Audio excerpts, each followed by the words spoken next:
निम्न में से किस अनुच्छेद के अंतर्गत वित्त आयोग का गठन का प्रावधान है। यानी कि वित्त आयोग का किसमें मतलब वर्णन मिलता है हमको, तो वो मिलता है दोस्तों 280 अनुच्छेद में। ठीक, नेक्स्ट सवाल है कि योजना आयोग का प्रारंभ कब हुआ था, यानी कि स्थापना कब हुआ था। ठीक, तो जैसे कि पता होगा दोस्तों, जो ये योजना आयोग है उसका तो स्थापना हुआ था 15 मार्च 1950 को, लेकिन 1 जनवरी 2015 को इसके स्थान पर, मतलब इसको स्थगित करके इसके स्थान पर नीति आयोग का गठन किया गया। आप लोगों को ये सब पता होना चाहिए। ठीक, उसी तरह अगर के नेक्स्ट सवाल की तरफ बढ़ेंगे दोस्त, तो नेक्स्ट सवाल मेरा यहाँ पे है कि उस राजनीतिक दल का नाम बताइए जो मिली जुली केंद्रीय सरकार का हिस्सा नहीं है, लेकिन जिसका सदस्य 13वीं लोकसभा का स्पीकर चुना गया है। तो ये उस समय का वर्तमान का मतलब तत्कालीन ये करंट अफेयर था, तो इसको आपको ध्यान देने की ज़्यादा ज़रूरत नहीं है।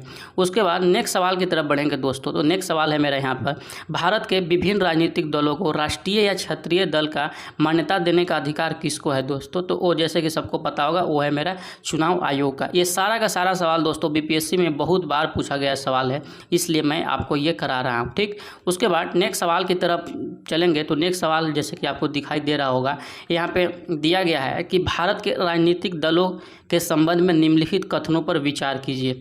जैसे कि पहला है कथन यहाँ पे, जन प्रतिनिधित्व अधिनियम 1951 राजनीतिक दलों के पंजीकरण का प्रावधान करता है। तो बिल्कुल ये सही है दोस्तों, करता है। राजनीतिक दलों का पंजीकरण निर्वाचन आयोग करता है, ये भी सही है। राष्ट्रीय स्तर का राजनीतिक दल वह है जिसे 4 या 4 से अधिक राज्यों में मान्यता प्राप्त हो, बिल्कुल सही है। 1999 के आम चुनाव में निर्वाचन आयोग का मान्यता प्राप्त 6 राष्ट्रीय और 48 राज्य स्तरीय दल थे, ये भी सही है। तो ये मेरा मतलब चारों सही है। तो देख लेते हैं ऑप्शन में मेरा क्या क्या दिया गया है, यानी कि ऑप्शन नंबर डी यहाँ पे मेरा राइट आंसर होगा दोस्त। ठीक, उसी तरह अगर के नेक्स्ट सवाल की तरफ बढ़ेंगे हम, तो नेक्स्ट सवाल जैसे कि आप लोग देख सकते हैं यहाँ पे स्क्रीन पे है, निम्न में से किस वर्ष सरकारी आयोग जिसे केंद्र राज्य संबंधों में परिवर्तन की संस्तुति का अधिकार दिया गया था ने अपना प्रतिवेदन जमा किया, यानी कि स्थापना किया गया। तो किया गया दोस्तों 1987 ईस्वी में, ये आप लोग याद रखिएगा। उसके बाद नेक्स्ट सवाल की तरफ चलेंगे दोस्तों। नेक्स्ट सवाल है, इसमें लगभग आपका 50 सवाल होने वाले हैं, तो लास्ट तक वीडियो तक को जरूर देखें ताकि आपको ज़्यादा से ज़्यादा फायदा इसका मिल सके।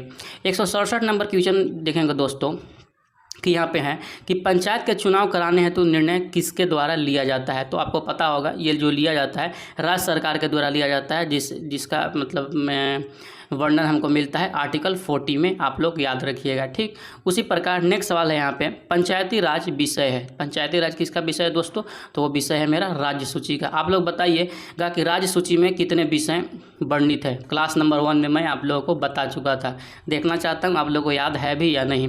ठीक है, 169 सवाल है दोस्तों यहाँ पर, पंचायती राज संस्थाओं को 29 कार्यों की सूची किस अनुच्छेद के तहत प्रदान की गई।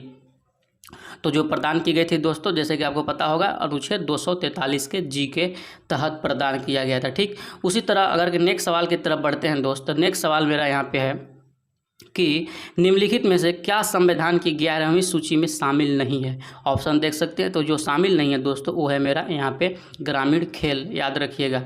जिसमें आपको पता होगा कि 11वीं अनुसूची है जो दोस्तों, वो उसमें पंचायत का उल्लेख करता है तथा उसमें टोटल 29 विषय सम्मिलित है, जिसमें कि ग्रामीण खेल मेरा नहीं है, आप लोग ये याद रखिएगा। नेक्स्ट सवाल है यहाँ पे कि निम्नलिखित में से किसका निर्माण पंचायती राज व्यवस्था के तहत हुआ था। तो किसका हुआ था दोस्तों, तो वो हुआ था मेरा यहाँ पे ग्राम पंचायत का हुआ था। ठीक, नेक्स्ट सवाल की तरफ बढ़ेंगे। नेक्स्ट सवाल मेरा यहाँ पे है, जैसे कि देख सकते हैं 172 नंबर क्वेश्चन है दोस्तों कि भारतीय संविधान के निम्नलिखित अनुच्छेदों में से कौन सा अनुच्छेद राज्य की सरकारों को ग्राम पंचायत को संगठित करने का निर्देश देता है। तो जैसे कि अभी ऊपर में बता दिए, अनुच्छेद 40 में ग्राम पंचायत का उल्लेख मिलता है। उसके बाद नेक्स्ट सवाल की तरफ बढ़ेंगे अगर के, तो निम्न में से कौन सा अनुच्छेद पंचायत के गठन के लिए राज्य सरकार को निर्देश देता है। तो वो देता है आर्टिकल 40 देता है। नेक्स्ट सवाल है मेरा दोस्तों यहाँ पे 174 नंबर सवाल, सरकार की पंचायती राज प्रणाली का विशेषता है। क्या प्रमुख विशेषता है दोस्तों? तो जैसे कि यहाँ पे देख सकते हैं, इसमें 3 श्रेणियाँ होती हैं, बिल्कुल सही बात है। इसका लक्ष्य गाँवों को सामाजिक एवं आर्थिक न्याय प्रदान करना है, बिल्कुल सही है। जिला परिषद के सभी सदस्यों के रूप में कुछ सांसद होते हैं, बिल्कुल सही है। तो ये मतलब मेरा डॉग यहाँ पे आंसर सही होगा, इनमें से सभी सही होगा। उसके बाद जैसे कि नेक्स्ट सवाल की तरफ अगर हम बढ़ेंगे, नेक्स्ट सवाल 175 नंबर क्वेश्चन की तरफ बढ़ेंगे दोस्त। तो 175 नंबर क्वेश्चन मेरा यहाँ पे है कि पंचायती राज की त्रिस्तर प्रणाली में कौन कौन आते हैं? तो कौन कौन आते हैं दोस्तों? वो आते हैं जैसे कि यहाँ पे देख सकते हैं, ग्राम पंचायत आते हैं, क्षेत्र पंचायत समिति आते हैं और जिला परिषद हमारा आते हैं। ठीक, उसी प्रकार नेक्स्ट सवाल है मेरा, पंचायती राज का प्रधान लक्ष्य क्या है? मतलब पंचायती राज जो है दोस्तों, उसका मेन एम क्या है, उसका लक्ष्य क्या है? तो वो है मेरा ग्रामवासियों की शक्ति का विकेंद्रीकरण। ठीक, नेक्स्ट सवाल की तरफ बढ़ेंगे। नेक्स्ट सवाल जैसे कि यहाँ पे देख सकते हैं स्क्रीन पर आपका है, सफलतापूर्वक कार्य हेतु पंचायती राज को पूरे सहयोग की जरूरत पड़ती है। तो किसको जरूरत पड़ती है सहयोग की दोस्तों? तो वो मेरा है यहाँ पे भारत की, मतलब भारतीय बोल रहा हूँ, स्थानीय जनता की जरूरत पड़ती है। ठीक, नेक्स्ट सवाल की तरफ बढ़ेंगे। नेक्स्ट सवाल है मेरा, भारत में पंचायती राज प्रतिनिधित्व करता है। एक ऑप्शन देख सकते हैं, शक्ति का विकेंद्रीकरण में, लोगों के हिस्सेदारी में, सामुदायिक विकास में, बिल्कुल सही है सारा। तो यानी कि मेरा इनमें से सभी राइट आंसर होगा। नेक्स्ट सवाल की तरफ बढ़ेंगे दोस्त। नेक्स्ट सवाल मेरा है कि पंचायती राज को डैश के अंतर्गत स्वशासन की इकाई के रूप में संगठित किया गया है। तो किसमें किया गया है? आप जैसे कि ऑप्शन यहाँ पे देख सकते हैं। तो जो किया गया है दोस्तों, वो भारतीय संविधान के 73वें संशोधन के तहत किया गया है, जो कि 1992 में हुआ था। नेक्स्ट सवाल है यहाँ पे दोस्तों कि जिस समिति की सिफारिश पर भारत में पंचायती राज की स्थापना की गई, उसका अध्यक्ष कौन था? तो आपको पता है कि भारत में जो पंचायती राज हुआ है दोस्तों, वो बलवंत राय मेहता समिति के अध्यक्षता में हुआ है। उसके बाद नेक्स्ट सवाल की तरफ अगर चलेंगे दोस्तों, नेक्स्ट सवाल है मेरा कि भारत के पंचायती राज के अनुशंसा से बनी है समिति, जैसे कि अभी ऊपर वाला सवाल भी सेम है, तो हो जाएगा मेरा बलवंत राय मेहता समिति। नेक्स्ट सवाल की तरफ चलेंगे। अगर के वीडियो को अभी तक आप लोगों ने लाइक नहीं किया है तो पहले के अगर के लाइक कर लीजिए, उसके बाद आगे देखिएगा। ठीक, 182 नंबर क्वेश्चन है दोस्तों यहाँ पर, निम्न में से कौन सा विकेंद्रीकरण का विशिष्ट नहीं है, यानी कि उसकी विशेषता नहीं है? तो जैसे कि पता होगा आपको वो कौन सा विशेषता नहीं है दोस्तों, तो वो है मेरा स्थानीय समुदायों को सशक्त बनाना। ठीक, नेक्स्ट सवाल की तरफ चलेंगे दोस्तों। नेक्स्ट सवाल मेरा यहाँ पे है कि 183 नंबर क्वेश्चन कि भारत में पंचायती राज व्यवस्था सर्वप्रथम राजस्थान और कहाँ में प्रारंभ हुई थी? तो पहला तो सब लोग जानता है कि राजस्थान में प्रारंभ हुई थी दोस्तों, और दूसरा जो था वो मेरा था आंध्र प्रदेश था। ठीक, नेक्स्ट सवाल अगर के बढ़ेंगे तो नेक्स्ट सवाल मेरा है कि पंचायती राज सर्वप्रथम परिवर्तित किया गया, कहाँ परिवर्तित किया गया दोस्तों?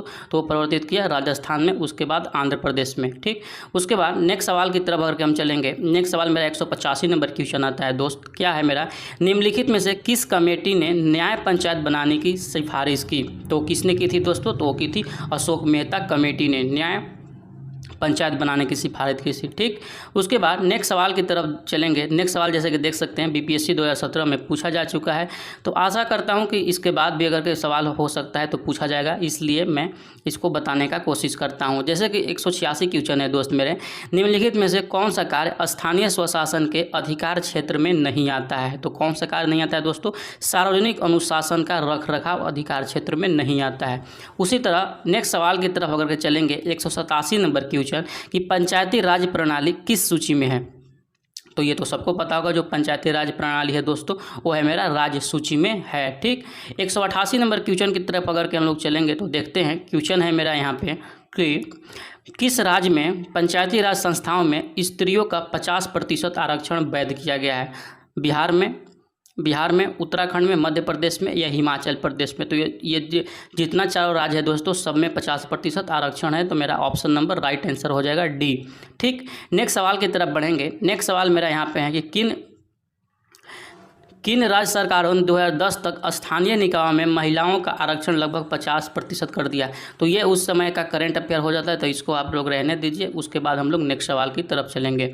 नेक्स्ट सवाल मेरा है 190 में कि 73वें संविधान संशोधन कानून की वैधानिक शुरुआत किस संशोधन बिल से हुई?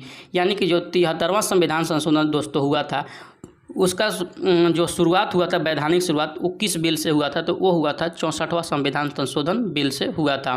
ठीक, उसके बाद अगर कि नेक्स्ट सवाल की तरफ हम लोग चलेंगे तो नेक्स्ट सवाल क्या है मेरा यहाँ पे, जैसे कि आप लोग देख सकते हैं स्क्रीन पर, किस संवैधानिक 191 में है, किस संवैधानिक संशोधन के द्वारा पंचायती राज संस्थाओं को संवैधानिक स्तर प्राप्त हुआ। तो जैसे कि यही बताएं हम लोग, वो है मेरा 73वां संशोधन। नेक्स्ट सवाल है यहाँ पे मेरा, जैसे कि 192 नंबर क्वेश्चन देख सकते हैं दोस्त, है कि संविधान का 73वां संशोधन संबंधित है। तो किससे संबंधित है? तो वो मेरा संबंधित है पंचायती राज प्रणाली से। उसके बाद 193 नंबर क्वेश्चन है दोस्त, यहाँ पे ये सारा का सारा दोस्तों बहुत ही ज़्यादा VVI क्वेश्चन हो जाते हैं, क्योंकि बहुत बार BPSC ने पूछ रखा है, इसीलिए मैं आपको जोड़ देता हूँ कि इसको आप ज़रूर से ज़रूर एक बार ओवरव्यू देख ले। याद भी ना करें तो एक बार अगर आप वीडियो देखे रहेंगे तो जैसे कि एग्जाम में आपको ये सवाल आएगा तो आपके दिमाग में हिट हुआ कि नहीं ये वीडियो में मैंने ये देखा था, तो आप सही कर सकते हैं क्वेश्चन। इसीलिए मैं बोलता हूँ कि वीडियो को आप लोग लास्ट तक जरूर देखा करें, तथा जो भी क्वेश्चन हो एक बार ओवरव्यू देख ले, सुन ले, बाकी काम हो जाएगा आपका, ठीक। नेक्स्ट सवाल है, भारत में इनमें से कौन सा विषय पंचायती राज संस्थाओं की शक्तियों के अंतर्गत नहीं आता है दोस्तों?